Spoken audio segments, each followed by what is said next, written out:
어이가 없네요. 왜 이제 와서 말을 바꾸는 거죠? 예전엔 저를 만날 때마다 아이를 빨리 낳으라고 재촉하고 급기야 시험관 아기 시술까지 받게 압박하더니 그런데 지금 와선 손주를 봐주기 싫다고 하다니 이게 저한테 뒤통수를 치는 격이잖아요. 제가 언제 어머니께 이렇게 대했나요? 어머니는 손주 돌봐줄 의무가 없다고 하면서도 저를 고마워할 줄도 모르고 집안일 돕는 사람처럼 여기셨어요. 심지어 저를 요즘 집안일 돕는 사람보다 못하다고 하셨어요. 제가 언제 어머니께 그런 부탁을 했었나요? 아들은 길바닥에 나가 죽고 딸은 싱크대에서 죽는다라는 말이 딱 맞아 떨어지네요. 이제는 어머니께서 돈을 주며 부탁하셔도 다시는 손주를 봐주지 않을 겁니다. 만약 유신의 며느리가 시어머니께 손주 돌봐달라고 부탁하고 싶다면 그렇게 하라지. 왜 저한테 그러죠? 예전엔 시어머니가 손주를 잘못해서 떨어뜨릴까봐 부탁 못하겠다고 하시더니 매번 시어머니가 손주 얼굴도 못 보게 한다고 동서한테 뭐라고 하셨잖아요. 정작 제가 어머니께 손주를 안겨드리려 하면 손주를 안아줄 생각조차 안 하시잖아요. 딸로서의 제가 어머니를 잘못 모셨나 되돌아보게 됩니다. 정말 산후 미역국까지 끓여드렸던 제가 너무 어리석게 느껴지네요. 이 이야기는 진서현이라는 어머니의 딸을 향한 실망과 속상함을 다루고 있습니다. 한때 딸이 인생의 전부였던 그녀는 손주를 위해 온갖 도움을 아끼지 않았지만 무언가가 그들의 관계를 이렇게 긴장되게 만들었습니다. 만약 비슷한 상황을 겪어본 적이 있다면 진서현 씨에게 따뜻한 조언을 댓글로 남겨주세요. 그리고 구독과 알림 설정을 눌러서 다음 이야기들도 놓치지 마세요. 자, 이제 이 극적인 이야기를 함께 파헤쳐 봅시다. 안녕하세요. 저는 올해 68살. 대전에서 살고 있는 진서현입니다. 저는 시부모님께 사랑받지 못한 며느리였지만 그럼에도 불구하고 시부모님을 집으로 모셔서 2년 동안 정성을 다해 돌봤습니다. 그분들이 눈을 감는 순간까지도 만족시켜 드리지 못했지만요. 사람들은 자식이 부모를 닮는다고 하죠. 하지만 제가 겪은 시누이들의 구박은 그보다 훨씬 가혹했습니다. 남편이 집에 없을 때면 그들은 저를 늘 괴롭혔고 남편이 있을 때는 모른 척했습니다. 그들은 단둘이 있을 때면 저를 교활한 여우 혹은 여우 같은 것이라 부르며 멸시했죠. 야, 교활한 여우 같은 거사. 밥은 했냐? 남의 남자를 꼬셔서 부끄럽지도 않냐? 남의 집에 뻔뻔하게 눌러앉아 창피한 줄도 모르고 말이야. 내가 너라면 진작 친정으로 돌아갔을 거다. 창피한 줄도 모르는 거야? 이런 독설은 참으로 굴욕적이었지만 저는 반박할 수가 없었어요. 왜냐하면 정말로 저는 사랑 때문에 남편을 따라왔으니까요. 한 번은 제 딸이 5살이었을 때 그들이 그런 모진 말을 아이 앞에서까지 쏟아냈고 저는 너무 괴로워서 남편에게 얘기할 수밖에 없었어요. 하지만 남편은 오히려 저를 나무라더군요.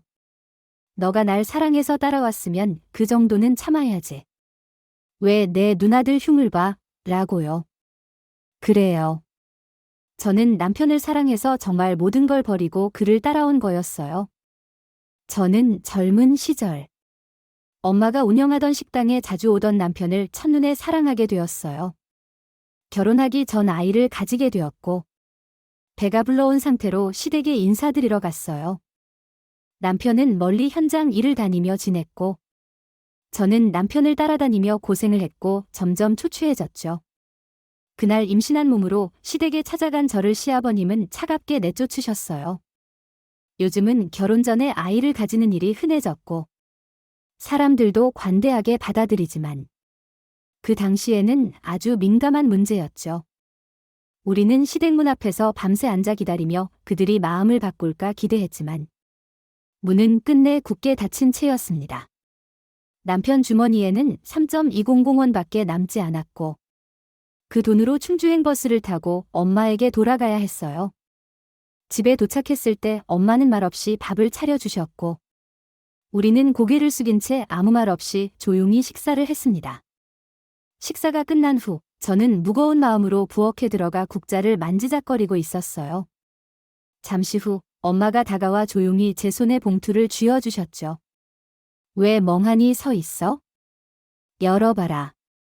내가 불쌍해서 주는 게 아니야? 이건 내가 시집갈 나를 위해 모은 돈이야? 그런데 너는 나 몰래 훌쩍 떠났으니 언제 돌아올지 모르잖니. 그래서 오늘 주는 거야? 봉투에는 엄마의 삐뚤삐뚤한 글씨로 잘 살아라라고 적혀 있었고 그 안엔 300만 원이 들어 있었습니다. 그 돈으로 우리는 부모님께 드릴 2돈짜리 목걸이 2개와 시누이들에게 줄 1돈짜리 팔찌 3개를 샀어요. 그리고 시댁에 가서 가족의 허락을 다시 구했습니다. 선물을 받았음에도 시아버지는 여전히 냉랭한 태도였지만 시어머니는 제 손을 잡아주셨고 눈가에 잠깐 연민의 기색이 비쳤어요. 그 순간 저는 시험을 어느 정도 통과했다고 안도했지만 그것은 착각에 불과했습니다. 제가 뱃속에 손자를 품고 있음에도 시아버지는 여전히 무관심했죠. 저는 임신한 몸으로 뜨거운 햇볕 아래 밭에서 잡초를 뽑으며 아무 불평 없이 견디려 했습니다. 하지만 결국 몸이 버티지 못하고 말았어요. 밭에서 일하다 양수가 터졌다는 걸 인지하지 못했고 온몸이 휘청이며 눈앞이 깜깜해졌습니다. 정신을 차려보니 병원에 있었고 본능적으로 배를 만졌지만 불룩했던 배는 이미 납작해져 있었습니다. 공포에 질려 남편을 붙잡고 울부짖었어요. 우리 애는 어디 있어요? 우리 애 데려와요. 그때 시어머니가 아기를 안고 병실에 들어오셨고 저는 눈물을 흘리며 아이를 품에 안았습니다. 하지만 그 사건 이후로 제 마음은 평온할 수 없었고 아들을 볼 때마다 눈물이 왈칵 쏟아졌습니다. 그렇게 아들과 딸이 초등학교 2학년과 7살이 될 때까지 시댁에서 힘겨운 삶을 견디며 지냈습니다. 남편이 어느 타이어 제조회사에 취직하면서 소득이 안정되자 드디어 시댁에서 나올 수 있었고 저도 공장에서 모은 연금과 적금을 모아 지금의 집을 마련할 수 있었습니다. 저는 딸에게 항상 이렇게 말했습니다. 엄마가 몇 번을 말했니? 내 딸은 절대 시누이가 많은 집과 결혼하지 말아야 하고 절대 시댁과 함께 살지도 말아야 해. 알았지? 딸 역시 이모들로부터 받은 차별을 겪었기 때문인지 그들에 대해 좋아하지 않았습니다. 엄마, 저도 알아요. 이모들이 저랑 오빠를 어떻게 차별했는지 기억해요. 결국 제 딸은 형제자매가 없는 외아들과 결혼했습니다. 아픈 과거 때문에 저는 며느리를 애정을 가지고 대하는 것이 쉽지 않았습니다. 정말 노력했지만 며느리가 가져온 혼수품을 보고는 왠지 마음이 무거워지더군요. 그래서 딸에게는 제가 할 수 있는 최고의 물건을 해주고 저처럼 고생하지 않도록 신경 썼습니다. 딸이 결혼한 후에는 딸이 좋아하는 음식을 챙기고 장을 대신 봐주고 딸이 갈 곳이 있으면 운전까지 해줬습니다. 매달 남편 몰래 용돈도 주고 사위가 직장에서 어려움을 겪을 때는 큰돈을 지원하기도 했어요. 남편과 아들이 불평하더군요. 딸이 시집갔으면 거기서 잘 살게 두세요. 왜 모든 걸 그렇게 챙기세요? 저는 며느리가 듣도록 일부러 크게 말했습니다. 이 사람들아. 뭘 아나. 딸이 사랑받으려면 내가 먼저 딸을 아껴야지. 딸이 결혼하고 몇 달 뒤 사위의 시어머니가 저를 차에 초대하셨습니다.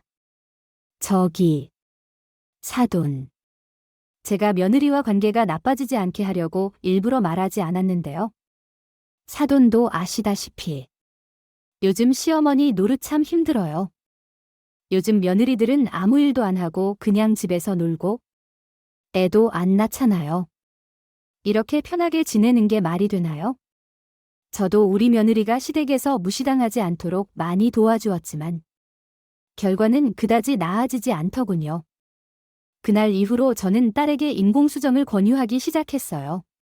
딸이 빨리 아이를 가질 수만 있다면 모든 비용도 제가 전부 감당할 생각이었습니다. 그러나 딸의 나이가 있어서 임신이 쉽게 되지 않았죠. 무려 9번째 시도 끝에 지난 5월 딸이 어렵게 아들을 낳았습니다. 그제야 저는 이제 더는 사돈의 눈치를 보지 않아도 되겠다 싶었고 손자를 친구들에게 자랑할 수 있다는 안도감에 마음이 놓였어요. 하지만 그 소박한 바람은 손자가 태어난 순간부터 무너졌습니다. 이런 상황이 될 줄은 꿈에도 몰랐어요. 엄마. 돌잔치 전에 손자를 보려면 독감 예방접종을 맞아야 해요. 세상에. 우리 딸이 그렇게 까다롭게 나올 줄이야. 제 시누이가 코로나 팬데믹 중에 아이를 낳았을 때는 저와 남편이 직접 삼계탕집에 가서 손자를 만났었어요. 그런데 이제 와서 독감 예방접종 때문에 소란을 피우는 딸이 참 이해가 안 됐죠. 제 시누이는 시부모 뜻을 거스를 엄두도 못 냈고, 제 아들은 효도하려고 꾹 참고 지냈어요. 엄마도 독감 예방접종 맞으셔야 해요. 엄마가 도윤이를 돌봐주실 거니까요. 결국 저는 마지못해 독감 예방접종을 맞고 딸의 집에 갔습니다. 딸이 아침도 못 먹었을 것 같아 점심을 준비해주고 손자를 안아주며 밥을 먹게 했어요. 하지만 식사 내내 딸은 불평을 멈추지 않고 짜증 섞인 얼굴을 하고 있더군요. 사위와 가까이 살지 말라고 그렇게 신신당부했는데도 딸은 결국 시댁에서 물려줄 예정인 맞은편 집으로 이사를 갔습니다.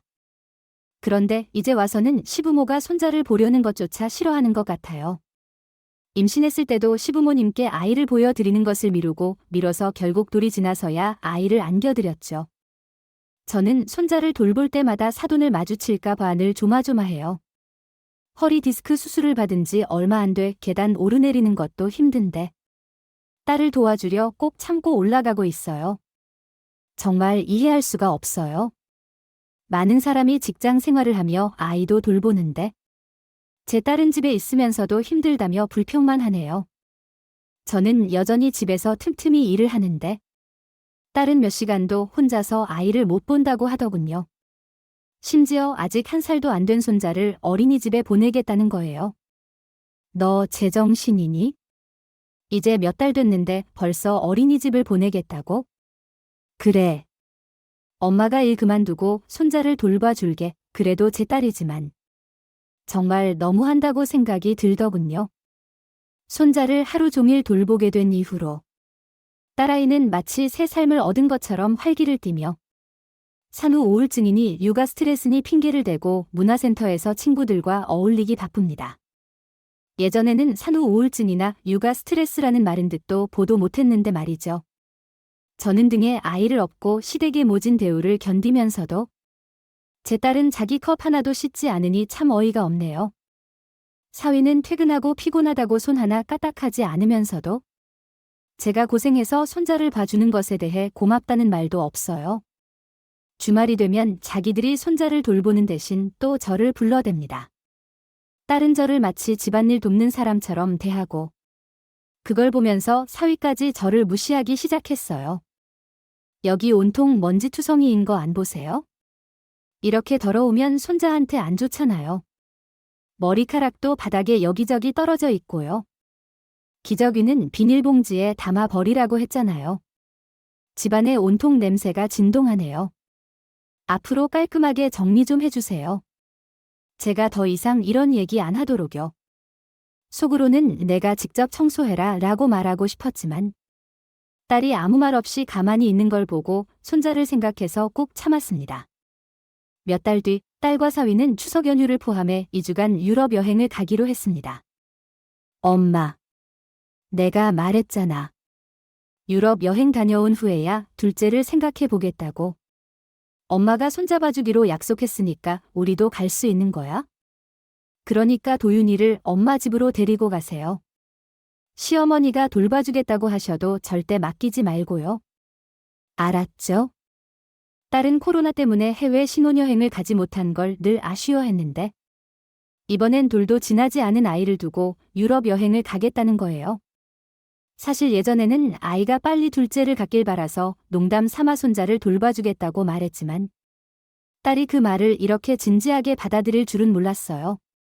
그런데 정말 손자를 저에게 맡기고 떠날 줄은 꿈에도 몰랐습니다. 딸이 떠난 후 손자는 계속 엄마를 찾으며 울고 보채서 우유도 이유식도 먹지 않았어요. 울다 지쳐서야 겨우 잠들곤 했죠. 게다가 도윤이가 감기까지 걸려서 먹는 것이 더욱 힘들었습니다. 매 끼니마다 숟가락으로 한 입씩 겨우겨우 떠먹이느라 저도 기진맥진할 정도였습니다. 잠도 잘 자지 않아 눕히기만 하면 울기 때문에 결국 등에 업고 집안을 계속 걸어 다녔어요. 날씨가 추워지자 따뜻하게 감싸서 유모차에 태워 아파트 주변을 산책하며 잠들기를 바랐습니다. 아무리 병원에 데려가 약을 먹여도 상태는 나아지지 않았고 열이 40도에서 떨어지지 않아 결국 한밤중에 응급실로 데려가야 했습니다. 의사는 도윤이가 중이염과 폐렴에 걸렸다며 즉시 입원이 필요하다고 했습니다. 딸은 여행 중 내내 연락 한 번 없더니 카카오톡으로 손자가 아프다는 소식을 전하자 그제야 전화를 걸어와 한국에 도착하자마자 병원으로 가겠다고 하더군요. 며칠 후 딸이 돌아왔습니다. 병실에는 한 명만 들어갈 수 있어서 저는 딸을 1층 로비에서 만나기로 했습니다. 손자를 태운 유모차를 밀고 내려가자 딸의 시부모도 함께 와 있는 걸 보고 깜짝 놀랐어요. 손자를 보자마자 딸의 시어머니는 다급히 큰 소리로 질책하기 시작했고 주위 사람들이 돌아볼 정도였어요. 손자를 어떻게 돌본 거예요? 어떻게 아이를 중이염에 폐렴까지 걸리게 했나요? 아이가 이렇게 말랐고 얼굴빛도 창백하네요. 제가 없다고 관리를 소홀히 한 건 아니죠? 딸도 거들며 말했어요. 엄마. 제가 시어머니께서 손자를 봐주겠다고 했잖아요. 그런데 엄마가 굳이 데려가겠다고 해서 이렇게 된 거잖아요. 엄마가 굳이 데려가셨으면 최소한 제대로 돌봐주셔야지 왜 이렇게 됐나요? 딸의 시어머니는 더욱 강한 어조로 이어갔습니다. 우릴 못 믿겠다고 굳이 본인이 돌보겠다고 하더니 결국 아이를 이렇게 만들었네요. 도윤이는 유씨 집안의 장손이에요. 그런데 지금 이렇게 강한 약을 먹고 주사로 팔과 다리에 멍이 가득한 상태라니. 이게 말이 되나요? 딸과 사돈의 비난에 감사할 줄 모르는 모습에 분노가 치밀었지만 저는 감정을 억누르고 말했습니다. 정말 죄송합니다. 제가 손자를 잘 돌보지 못할 사람인가 봅니다. 아마도 할머니 자격이 없는 것 같네요. 그리고 딸을 돌아보며 씁쓸한 목소리로 말했어요. 엄마가 지금껏 이런 말은 안 했지만 어린아이를 두고 여행을 떠난 사람이 과연 엄마로서 자격이 있다고 생각하니? 내가 무슨 자격으로 엄마를 나무라는 거야? 너는 모르겠지만 나는 손자를 돌보며 온갖 신경을 썼어.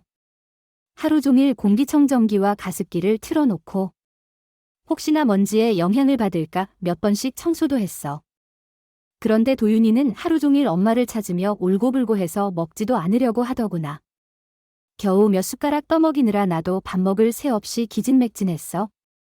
하루 종일 아이를 안고 있느라 몸이 쑤실 정도였는데 다 내 아들이 갑갑해할까 봐 그런 거야? 감기 걸린 아이라 외출하면 안 되는 걸 알면서도 어린애가 그걸 어떻게 이해하겠니? 온종일 집에만 있으니 불편해하길래 따뜻하게 쌈에서 잠깐 산책을 시킨 것뿐인데 결국 이런 결과가 된 거지. 아이를 딸에게 넘기고 저는 택시를 타고 집으로 돌아왔습니다. 차창 밖을 바라보며 문득 제 며느리가 생각났습니다. 며느리도 코로나 시기에 아이를 낳았고 지금 손자는 5살이 되었지만 여전히 혼자서 아이를 돌보고 있습니다. 당시 며느리 친정은 멀리 떨어져 있었고 팬데믹으로 왕래도 어려웠기에 친정의 도움도 받지 못했죠. 며느리가 괜찮다고 말했지만 손자가 보고 싶어 한 달간 산후조리를 돕겠다고 데려왔습니다. 그런데 일주일도 채 못 돼요. 불편했는지 며느리는 스스로 돌보겠다며 집으로 돌아갔죠. 몸이 아파 어쩔 수 없을 때를 제외하고는 아이를 자기 손으로 돌보며 누구에게도 짐을 지우지 않았어요. 그때는 며느리가 무정하다고 생각했고 친정에서 교육을 잘못 받았다고 탓하기도 했습니다. 그런데 택시 안에서 그때의 일들이 떠오르니 오히려 며느리가 안쓰러워졌어요. 어느새 눈물이 흐르더군요. 그동안 저는 며느리가 아들 덕에 편하게 산다고만 생각했지 한 번도 격려나 칭찬을 해준 적이 없었어요. 그제야 비로소 며느리에 대해 잘못 생각해왔음을 깨달았습니다. 집에 도착해 택시에서 내리는 순간 며느리에게서 전화가 걸려왔습니다. 어머님, 내일 시간 괜찮으시면 예은이랑 같이 돈가스 먹으러 가고 키즈 카페도 들르면 어때요? 그럼 엄마가 너희 둘 데리러 갈게. 괜찮아요. 어머님. 친구가 마침 우리 집에 들렀다가 차로 데려다 주기로 했어요. 어머님은 그냥 집에서 준비하고 계시면 돼요. 다음 날 아침. 저는 부엌에서 흥얼거리며 며느리가 가져갈 반찬을 몇 가지 준비하고 있었습니다. 초인종이 울렸을 때 시계를 보니 조금 이른 시간이라. 아, 며느리가 일찍 왔구나 싶어 미소를 지으며 인터폰 화면을 확인했죠. 하지만 화면에는 예상과 달리 딸과 사위가 손자를 안고 서 있었습니다. 아니, 엄마는 대체 어디 가신 거예요? 전화도 안 받고 휴대폰도 꺼놓고. 엄마가 화나신 김에 사과도 하고 도윤이를 맡아주십사 부탁드리려고 했는데 진짜 너무 짜증나네. 딸이 짜증이 가득한 표정으로 투덜거렸습니다. 사위도 거들며 말했어요. 에이, 그래도 한 번 더 전화해봐. 나도 전화해봤는데 안 받으시더라고. 아마 일부러 휴대폰을 끄신 것 같아. 딸은 한숨을 쉬며 말했습니다. 아, 친구들한테 여행 선물 주기로 약속도 했는데 오늘 도윤이를 볼 수는 없어. 여보, 오늘 도윤이 좀 봐주면 안 돼? 사위는 당황한 듯 바로 대답했죠. 뭐라고? 내가 언제 애를 본 적이 있다고 그래? 왜 갑자기 나한테 다 떠넘겨? 그냥 우리 엄마한테 맡기자고. 안 돼. 싫어. 딸은 얼굴을 찌푸리며 강하게 거부했습니다. 인터폰 화면 너머로 두 사람의 대화를 지켜보며 저는 그저 깊은 한숨을 내쉴 수밖에 없었습니다. 딸과 사위의 원망 섞인 말들이 가슴을 아리게 찔렀고 저의 슬픔은 더해져 갔습니다. 여전히 딸은 철없이 자신의 마음만 생각할 뿐 엄마로서 아이를 향한 애정과 고충을 전혀 이해하지 못하는 것 같았죠. 문 앞에서 들려오는 딸과 사위의 대화를 들으며 마음이 무거워졌습니다. 저는 조용히 안방으로 들어가 화장실에서 급한 일이 생긴 척하며 며느리에게 전화를 걸어 나중에 다시 보자고 약속했습니다. 그 후 딸에게 짧게 메시지를 보냈습니다. 다시는 엄마한테 아이를 맡길 생각하지 마라. 그날 이후로 딸과 사위가 연락해도 저는 전화를 받지 않았습니다. 명절이나 생일이 아닌 이상. 집에 찾아오면 일부러 외출하며 그들이 무시당하는 게 어떤 느낌인지 깨닫길 바랐습니다. 자, 여러분은 오늘 진서현 씨의 이야기에 대해 어떻게 생각하시나요? 요즘 많은 부모들이 손주 돌봄을 거절하고 노년의 시간을 즐기고자 하기도 합니다. 하지만 여전히 자녀를 위해 손주를 돌보며 그 부담을 나누려 애쓰는 분들도 적지 않죠. 다만 자녀 입장에서는 부모가 어떤 희생을 감내하며 육아를 돕는지 경험해보지 못한 경우가 많아 그저 당연한 의무로 여기는 경우가 많습니다. 하지만 실은 자식은 스스로 키워야만 진정한 부모가 되는 것이고 다른 사람에게 양육을 맡기면 언젠가는 그 사람을 더 가깝게 여길 수도 있는 법입니다. 부모는 자식을 키우며 몇 번이나 지치고 눈물 흘렸지만 묵묵히 견디며 자식이 자라는 모습을 지켜봅니다.